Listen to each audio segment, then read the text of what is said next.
चलो least square method के सम शुरू करने जा रहे हैं हम। लास्ट लेक्चर में हमने लीस्ट स्क्वायर मेथड की फॉर्मूला तो देख ली थी, पर एक बार फटाफट रिवाइज कर देते हैं। 3 स्टेप्स है। सबसे पहला स्टेप बी कैसे मिलेगा बोलो, क्या है बी की formula? Sigma x minus x bar y minus into Y minus Y bar sigma x bar x minus x bar का स्क्वायर, सॉरी स्क्वायर रूट नहीं आएगा, upon sigma x minus x bar का square. Okay square. और अच्छा ये वाली formula कब use करने की? जब इंटीजर हो, y बार r इंटीजर में ना हो तब हम ये वाली फॉर्मूला यूज करेंगे।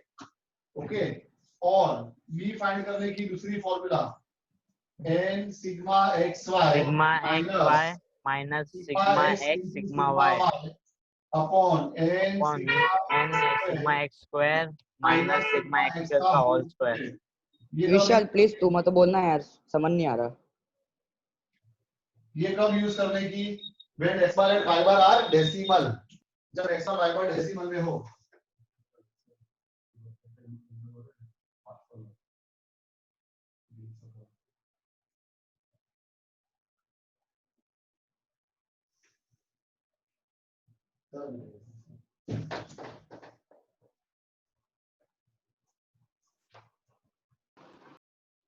Now सेकंड स्टेप क्या होगा? a फाइंड करेंगे y bar minus b into x bar. a कैसे मिलेगा? y bar minus b into x बार। b हमने स्टेप 1 में फाइंड कर दिया होगा, x बार y बार तो हम कैलकुलेट कर देंगे।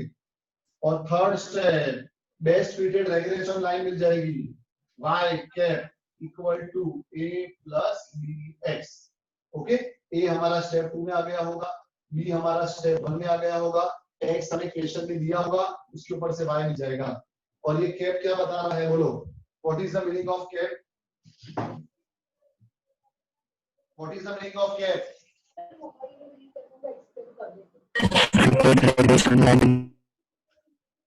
कैप का मीनिंग होता है एस्टिमेटेड वैल्यू। सर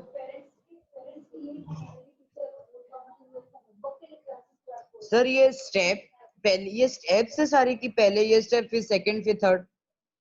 हाँ ये 3 स्टेप है बेटा, 3 स्टेप में सब होगा, ये अपना फाइनल आंसर है। ओके मतलब सबसे पहले बी वाला फाइंड आउट करने का। ये फाइंड करेंगे, बी और ए की वैल्यू यहां रखेंगे तो इक्वेशन मिलेगा। ओके ओके ये 3 स्टेप इसी ऑर्डर में करनी है पूरे चैप्टर में। Now let us start exercise 3.1 question number 1।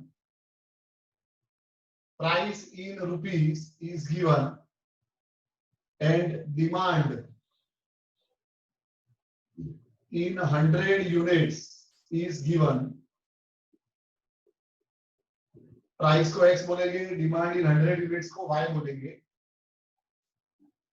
12, 14, 15, 16, 18 and 21, 18, 12, 10, 8, 7 and 5। चलो ध्यान यहाँ पे, अब सबका ध्यान इधर।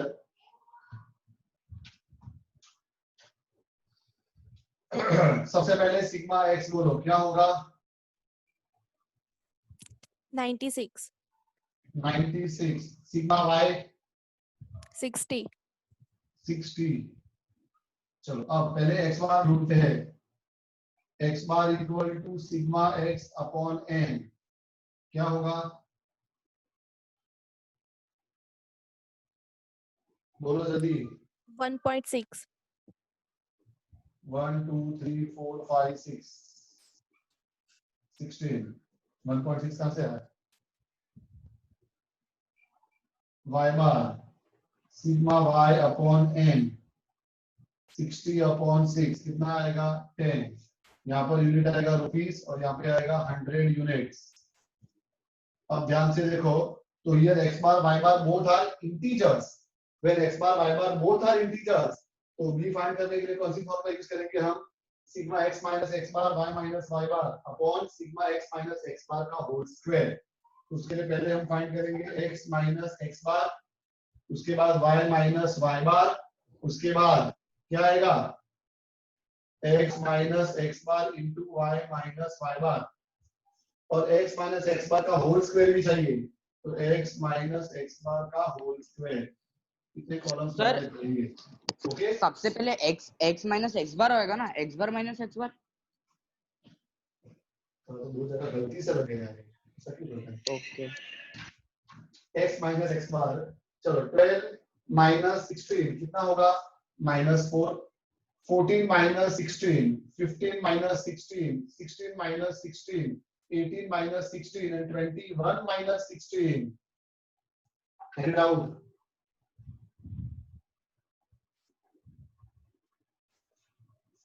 आगे ना तो बोलो। No sir. तो y minus y bar 18 minus 10, 12 minus 10, 10 minus 10, 8 minus 10, 7 minus 10, 5 minus 10. अब दोनों का मल्टीप्लीकेशन कितना होगा -32 -4 0 0 -6 and -25.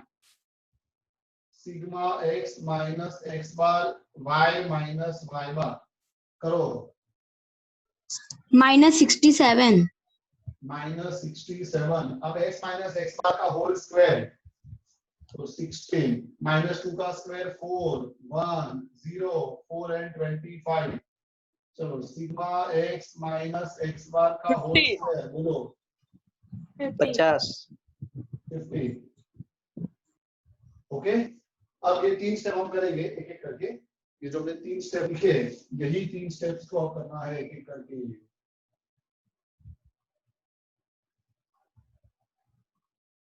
चलो पहला स्टेप b फाइंड करते हैं। क्या फॉर्मूला है?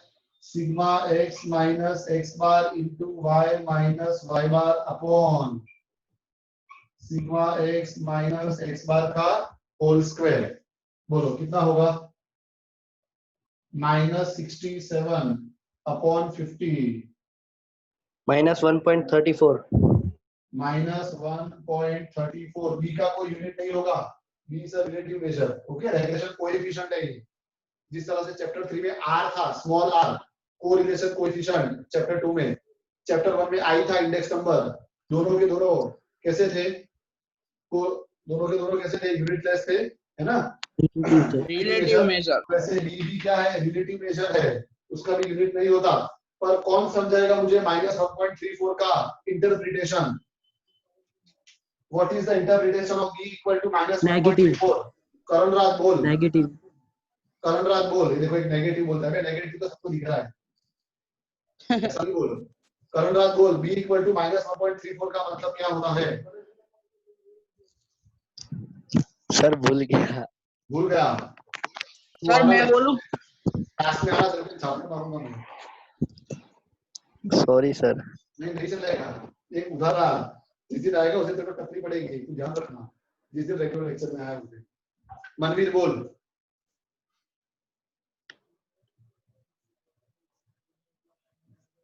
बोल। नहीं आता? अनीश। सर अगर सर मेन सर मतलब जो ये दोनों यूनिट है उनके बीच में है ना वो वो है इनवर्स रिलेशन है। इनवर्स रिलेशन है। वार्ता नहीं सुननी है मेरे को। मैंने इंटरप्रिटेशन लिखवाया था तुमको, r greater b greater than 0 और लेस देन 0 का। सर अगर डिपेंडेंट वेरिएबल मतलब होता है for 1 unit increase in value of x there will be 1.34 unit decrease in value of y। Minus है मतलब ऑपोजिट चेंज होने वाला है। x की वैल्यू में अगर 1 यूनिट का इंक्रीज होगा तो y की वैल्यू में 1.34 यूनिट का डिक्रीज होगा। सबके सब सोते हो लेक्चर में। b इक्वल टू -1.34 का अगर इंटरप्रिटेशन एग्जाम में पूछेंगे तो वार्ता लिख के आओगे तुम और कुछ नहीं करोगे। फिर बोलते हो 0 मार्क्स आए सर, हम तो ऐसे हम तो राइट लिख कर आए थे। कहां से राइट लिख के आते हो तुम लोग? अभी लास्ट लेक्चर में जो पढ़ा है वो तो याद नहीं है तुमको। b इक्वल टू -1.34 का इंटरप्रिटेशन फॉर 1 यूनिट। 1 यूनिट क्या है? यहाँ पे रुपीस है। अब देखो इसका एग्जैक्ट इंटरप्रिटेशन मैं बोल रहा हूँ। For 1 rupee increase in value of price, there will be 1.34 units decrease in the value of demand. अगर प्राइस में 1 रुपये का इंक्रीज होगा तो डिमांड के अंदर 1.34 यूनिट्स का डिक्रीज होगा. ये उसका इंटरप्रिटेशन हुआ.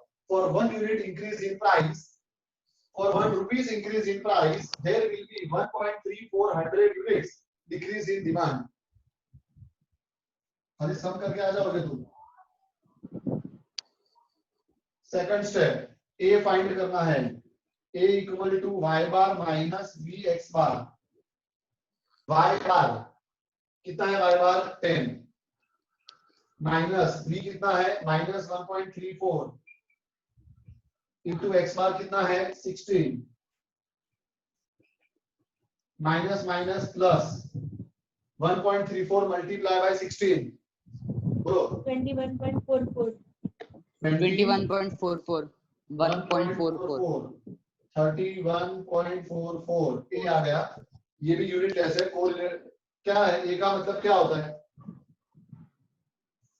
बी को तो रेगुलेशन कोएफिशिएंट बोलते हैं. ए को क्या बोलते हैं? इंटरसेप्ट.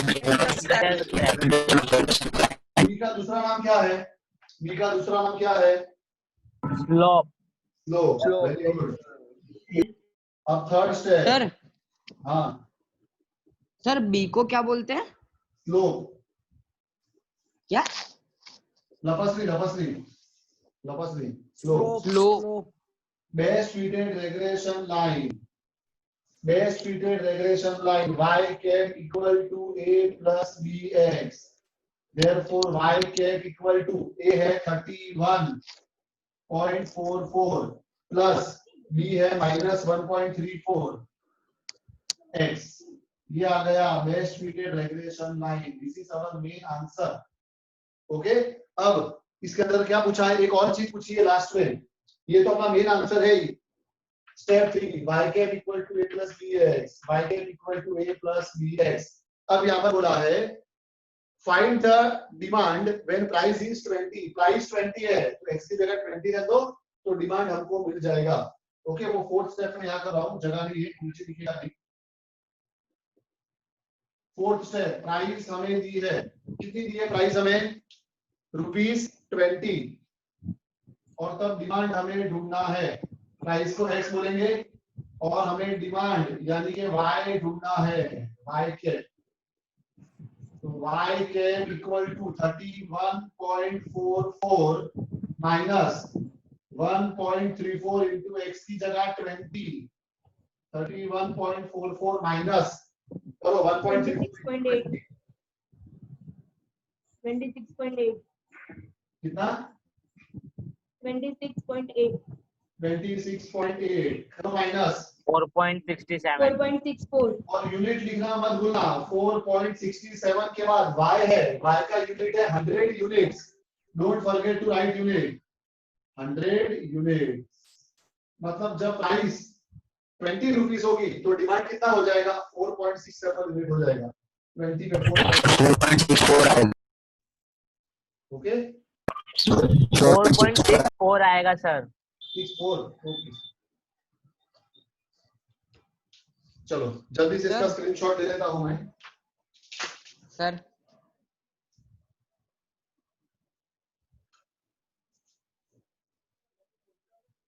3.1 का क्वेश्चन नंबर 2.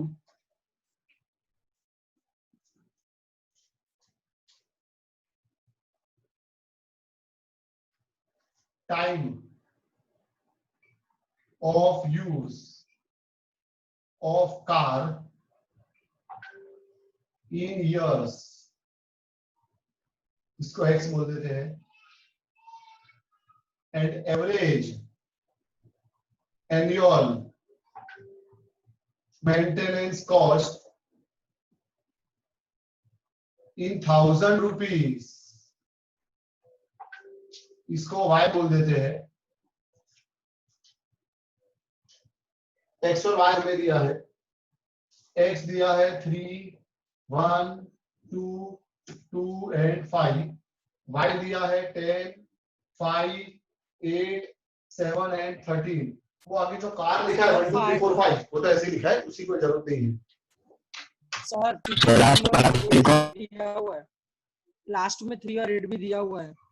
एक मिनट बेटा, अच्छा 3 और 8 दिया है, वो बाइंडिंग है ना बुक में, तो अंदर ढक गया है 3 और 8। ओके चलो अब ध्यान यहाँ पे x और y हमारे पास है। चलो सबसे पहले बताओ सिग्मा x 16 कितना है और सिग्मा y 16 है कितना है? 16 X by 16. 16 और 51 16 और X 51 16 और 51. 15 16 16 और 51 51 चलो सबसे पहले x bar equal to sigma x upon n, 1 2 3 4 5 6 है, 16 अपॉन 6 बोलो कितना होगा? 2.67 कितना? 2.67 67 2.67 y bar equal to sigma y upon 8.5 51 upon 6 बोलो 8.5 8.5। 5. 5. अब इस बार देखो x बार y बार दोनों के दोनों डेसिमल में आए हैं, दोनों के दोनों पॉइंट में आए हैं। ओके तो हमें b की कौन सी फॉर्मूला यूज करनी पड़ेगी बोलो? वो इंटीजर वाले minus sigma x into sigma y upon n sigma x square minus sigma x का होल स्क्वायर। तो क्या क्या चाहिए? x इंटू y चाहिए, उसके बाद x स्क्वायर चाहिए, बस इतना ही चाहिए। जब x into y 30 5 16 14 65 24 x square 9 1 4 4 25 and 9। बताओ सिग्मा एक्स वाई कितना आएगा? 154 और सिग्मा एक्स स्क्वायर 52 52। चलो अब b के अंदर सब वैल्यू डाल देते हैं। n कितना है? 1 2 3 4 5 6 into sigma x y 154 minus sigma x into sigma y 16 multiply by 51 upon n sigma x square 52 minus sigma x का होल स्क्वायर 16 का whole square, it is equal to 6 into 154 924 924 minus 16 into 51 816 upon 312 312 minus 16 का minus square 256 ऊपर 924 minus 816 108 upon 56 बोलो कितना आएगा B? 1.93. 1.93 अब कौन इसका मीनिंग समझाएगा मुझे? बोलो interpretation of b equal to 1.93 का बोल करण राज।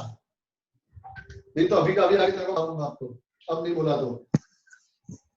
So when there is 1 unit increase in x, there is 1.93 unit increase in y. अब यूनिट अपने को दिए हैं, वापस बोलो।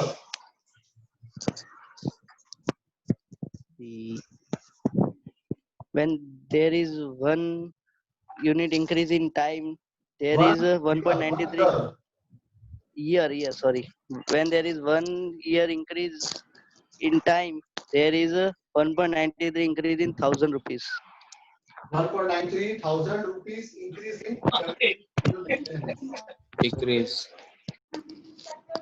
चलो A, what is A? Y bar minus B X bar. What is Y bar? 8.5 minus B 1.93 into X bar 2.67. 8.5 minus 1.93 into 2.67. 5 point ना रुक जाओ 5.15. 5.15 15 16 ना 15 बोलो ए 2.85 3.35 3.35 3.35 3.35 सब लोग अलग अलग आंसर बोलते हैं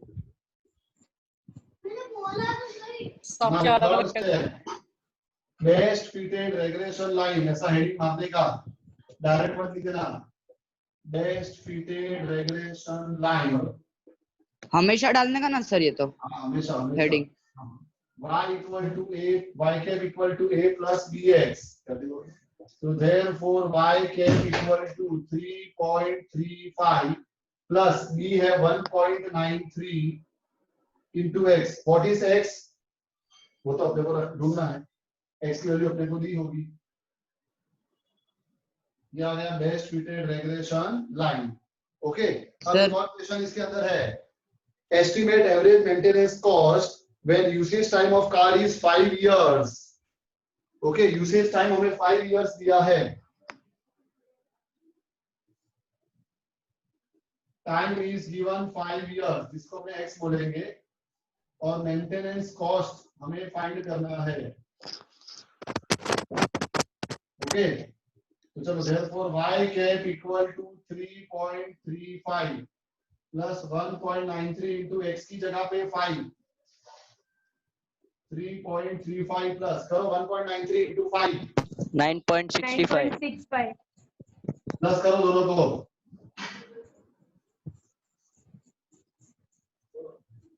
13 13 13 और पीछे क्या लिखना है 1000 रुपीज। आंसर 1। ओके, और एक चीज बोली है, also find out error, error find करने को बोला है। What is the formula of error? What is the formula of error? y minus y cap y bar cap y minus y cap minus estimated value, actual value minus estimated value. अब इसके लिए क्या करना पड़ेगा पता है, पहले y cap ढूंढना सर क्या होता है y तो हमारे पास है, y कैप अपने ढूंढेंगे और उसके बाद एरर आ जाएगी y minus y cap. y मतलब एक्चुअल वैल्यू जो हमें दी है वो, और y कैप यानी एस्टिमेटेड वैल्यू जो अपने फाइंड करेंगे वो। अब ये अच्छा ये y हाथ में ले लो, कैलकुलेटर हाथ में ले लो, ये हर एक का y कैप ढूंढेंगे अपने। कैसे ढूंढेंगे, x की जो भी वैल्यू है एक एक करके यहाँ पे रखते जाना है। तो चलो पहली x की वैल्यू 3 है, रखो यहाँ पे 3 मल्टीप्लाई बाय 1.93 प्लस 3.35 9.14 9.14 9.14। ओके, ये बात नहीं करते। नेक्स्ट वैल्यू 1 है, रखो 1, तो 1.93 प्लस 5.28 5.28 5.2 नेक्स्ट वैल्यू 2 है, रखो यहाँ पे 2 7.21 7.21 10.56 है 7.21 21 सर। एक मिनट,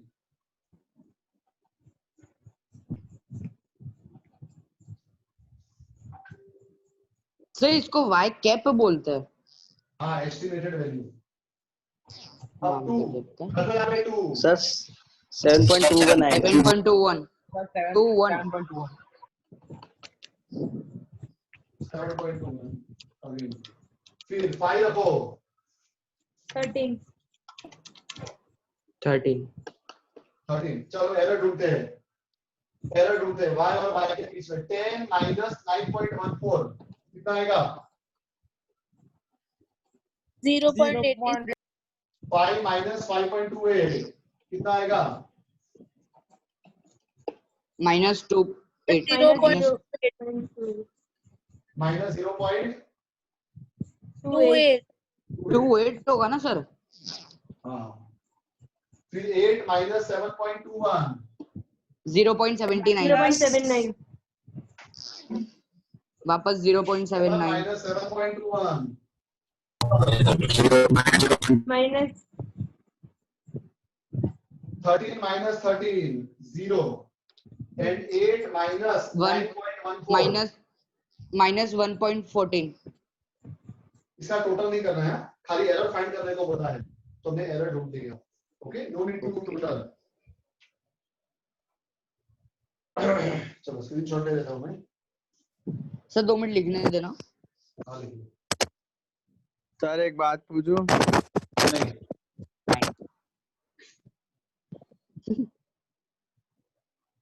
बात थोड़ी पूछने की होती है।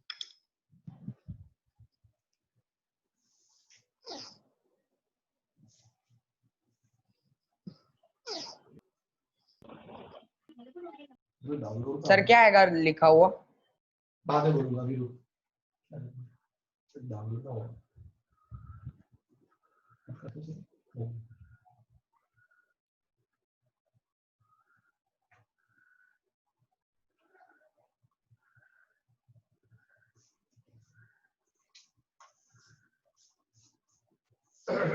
Question number 3. The information for years regarding average rainfall and total production is given. Average rainfall. हाँ बोलो, एक मिनट रिकॉर्डिंग ऑन करो, ऑफ हो गया। हाँ बोलो, चालू है, चलो चालू है। एवरेज रेनफॉल, हाँ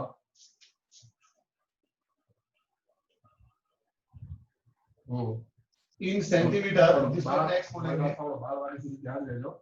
बाकी एक माह निकल दो, क्रॉप बाकी एक माह जजो। इन टन्स, उसको वाई बोलेंगे।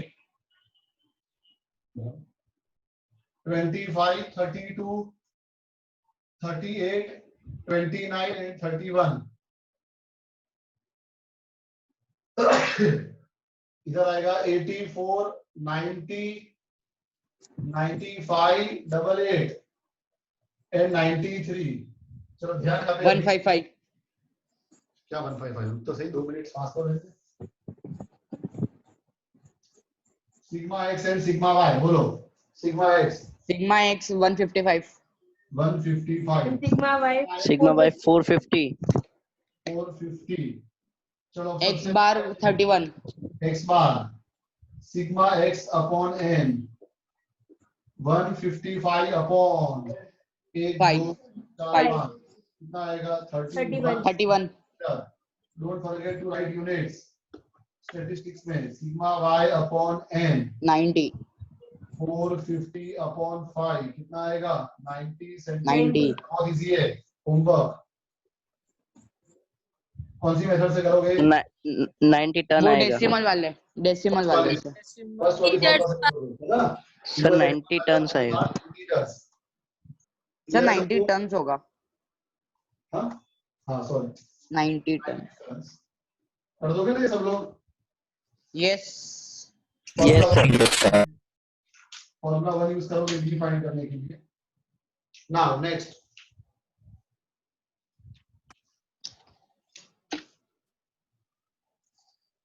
Question number 4।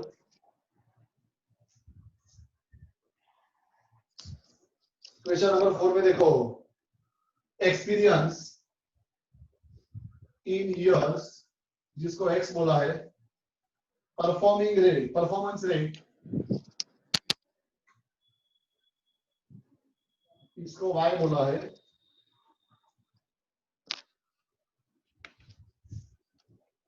Twelve 5 10 3 18 4 12 and 16।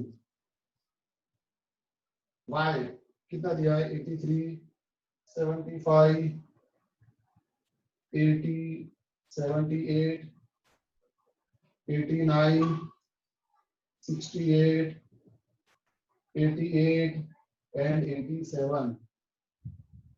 यहाँ तो तुम्हें डाउट? No x 80। बोलो sigma x 80 and sigma y 648 340 648 648। x bar equal to sigma x upon n 10 तो खाली लेके रख 80 upon 10 1 10 5 6 7 8 8 है 8 कितना आएगा? 10 years और 81 640 sigma y upon n now shortcut formula to find regression coefficient.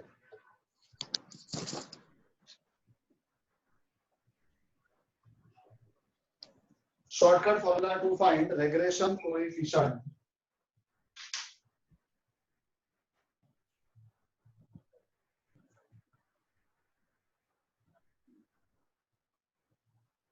अब देखो ये चैप्टर के अंदर अपने जो बी फाइंड करते हैं, बी को क्या बोला जाता है?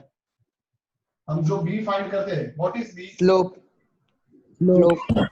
स्लोप. उसका मेन नाम क्या है? Regression coefficient. ओके, बी का मेन नाम है रेग्रेशन कोएफिशिएंट. तो बी को हम बी वाई एक्स भी बोल सकते हैं. बी वाई एक्स का मतलब regression of Y on x. X हमें दिया है और अपने वाई फाइंड करते हैं, तो जो खाली बी लिखते हैं उसको क्या लिख सकते हैं? B Y X. Don't write X Y. B Y X मतलब regression of Y on X, यानी एक्स की वैल्यू दी होगी तो हम वाई की वैल्यू ढूंढ रहे हैं, तो खाली बी को बी वाई एक्स पूछ सकते हैं. ओके, अब हमने चैप्टर नंबर 3 में कोरिलेशन कोएफिशिएंट पढ़ा था. हमने चैप्टर नंबर 2 में कोरिलेशन कोएफिशिएंट पढ़ा था. क्या होता है कोरिलेशन कोएफिशिएंट का सिंबल?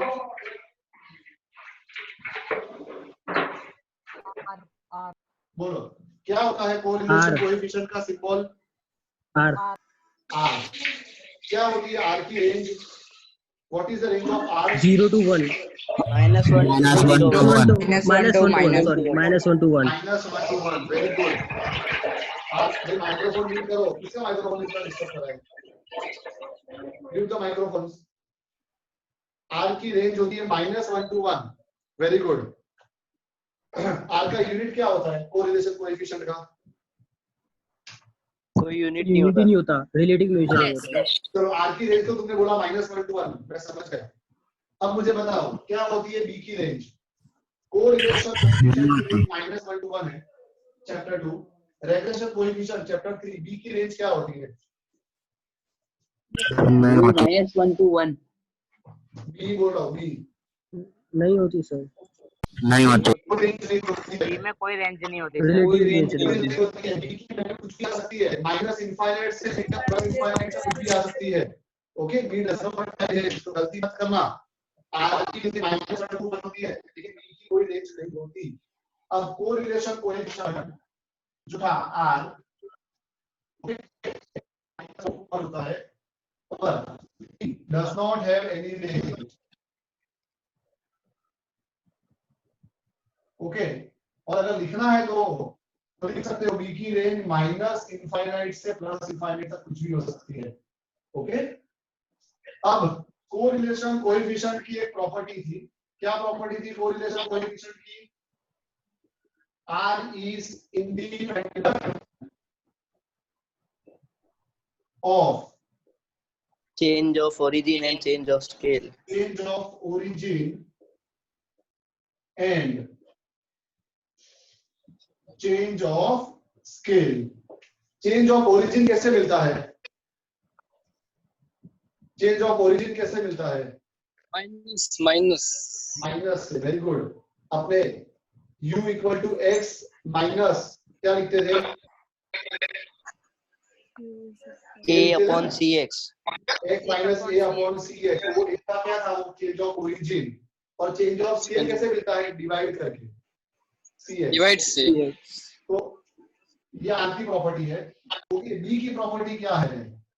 तो b is independent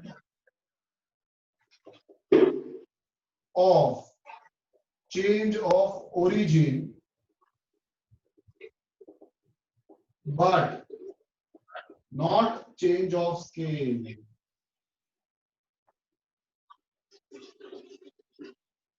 ओके, जो बी है वो सिर्फ किससे इंडिपेंडेंट है? चेंज ऑफ ओरिजिन से. मतलब हम a माइनस करेंगे उससे कोई फर्क नहीं पड़ेगा, लेकिन चेंज ऑफ स्केल से वो इंडिपेंडेंट नहीं है. मतलब अगर हम कुछ डिवाइड करेंगे तो b पूरा चेंज हो जाएगा. ओके, तो इसका मतलब देखो क्या हुआ. ये प्रॉपर्टी के ऊपर से जब हम सपोज करेंगे u equal to x minus a upon cx. Minus a करा मतलब क्या हुआ? Change of origin. और डिवाइड बाय सी एक्स किया मतलब क्या हो गया, change of scale.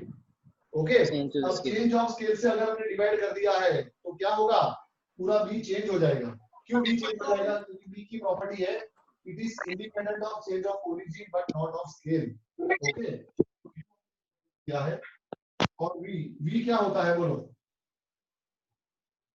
y minus a upon cy। y minus b upon cy। y minus b upon cy। Okay, तो यहाँ पर भी जो b है उसको b, ये जो रेग्रेशन कोएफिशिएंट है उसको ये a और b से कोई फर्क नहीं पड़ेगा क्योंकि it is independent of change of origin, लेकिन cx और cy से फर्क पड़ेगा। ओके, तो वो सिचुएशन के अंदर देखो अब byx क्या होगा, पहले हमने bvu ढूंढते हैं, bvu क्या होगा, तो अपनी जो सेकंड वाली फॉर्मूला थी n sigma x y minus sigma x sigma y upon n sigma x square minus sigma x का होल स्क्वायर, इसको u से रिप्लेस कर दो और y को v से रिप्लेस कर दो, bvu क्या होगा। सर उसका माइक्रोफोन म्यूट कराओ ना। मैं एक को रिमूव करता हूं, ये कौन है मुझे पता नहीं, इतनी बार बोलने के बाद भी पता नहीं चला।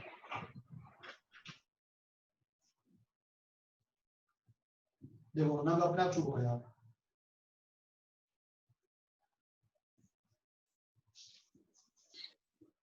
अमुक नाम ऐसे होते हैं कि जिनको धमकी दी जाए तो ही सुधरते, तब तक नहीं सुधरते।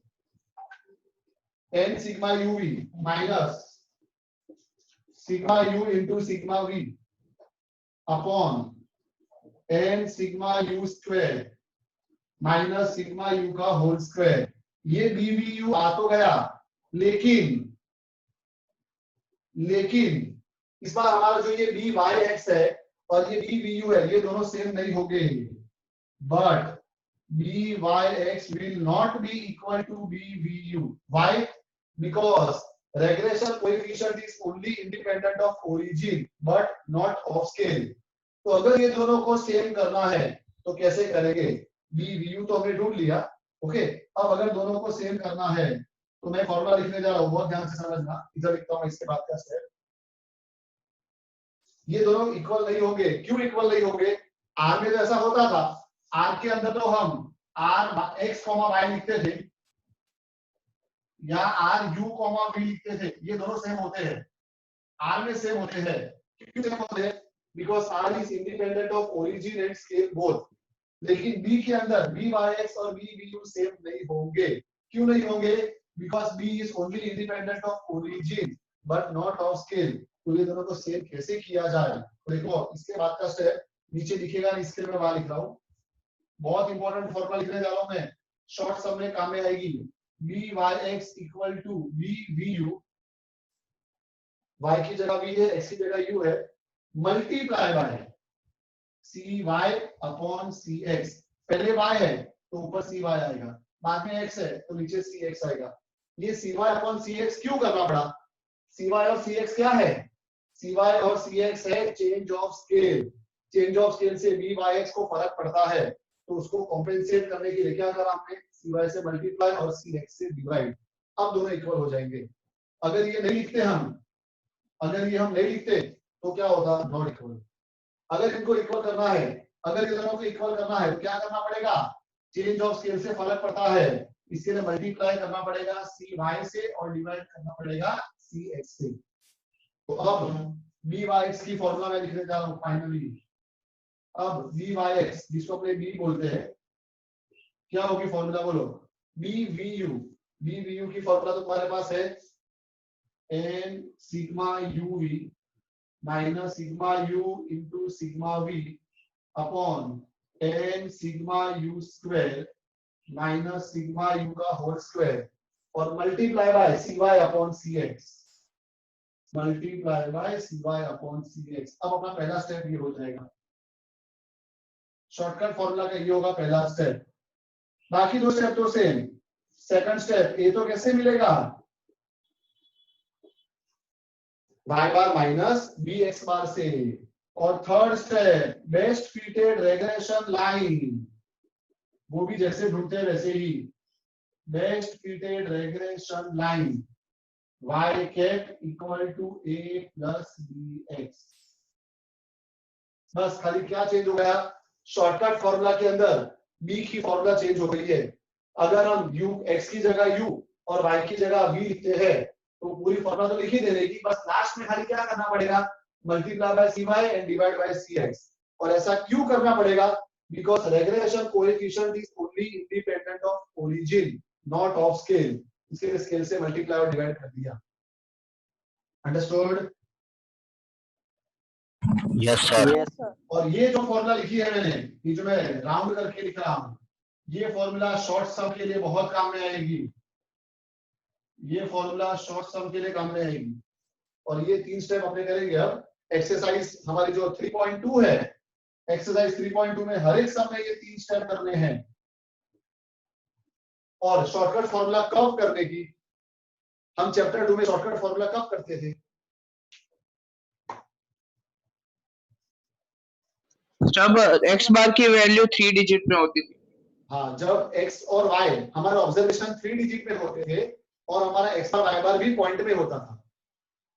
ओके, x बार y बार पॉइंट में है और x और y की वैल्यू ऑब्जर्वेशन बहुत लार्ज है, बड़े हैं, सेम चीज इधर भी है। ओके, अगर ऑब्जर्वेशन बड़े हैं, 3 डिजिट वाले हैं और पॉइंट में x बार और y बार की वैल्यू आ रही है, तो शॉर्टकट फॉर्मूला करो। ओके, शॉर्टकट नहीं करोगे, अगर फर्स्ट वाली फॉर्मूला से भी करोगे तो भी आंसर तो आएगा, खाली कैलकुलेशन थोड़ा कॉम्प्लिकेटेड हो जाएगा। ठीक है, तो पूरा लिख लो जल्दी से, मैं इसका स्क्रीनशॉट भी ले लेता हूँ।